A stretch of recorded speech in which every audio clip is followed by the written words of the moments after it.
Nueva sesión de trabajo para un CAI Zaragoza que ultima los detalles antes de viajar a Sevilla.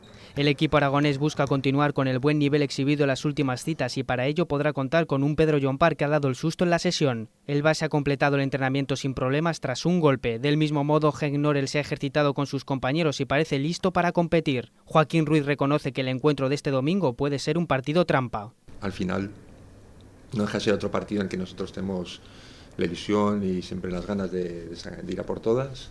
Es verdad que ante un rival herido, que no es tanto porque si veis Eurocup están jugando a un buen nivel, el otro día siguen compitiendo en Nancy y es verdad que en la Liga CB pues hasta ahora no han ganado, pero he escuchado a Joan lo que decía y es un equipo con talento.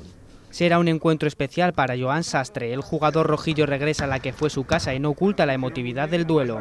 La primera vez que voy a ir a San Pablo como visitante, yo creo que se me hace raro también, ¿no? Estar ahí, jugar contra Sevilla, que siempre hay juega ahí de local, pero bueno, yo creo que será un partido muy bonito. Yo creo que me hace ilusión ir ahí, ver a los nuevos compañeros, a la afición y bueno, yo creo que sí será un partido muy especial.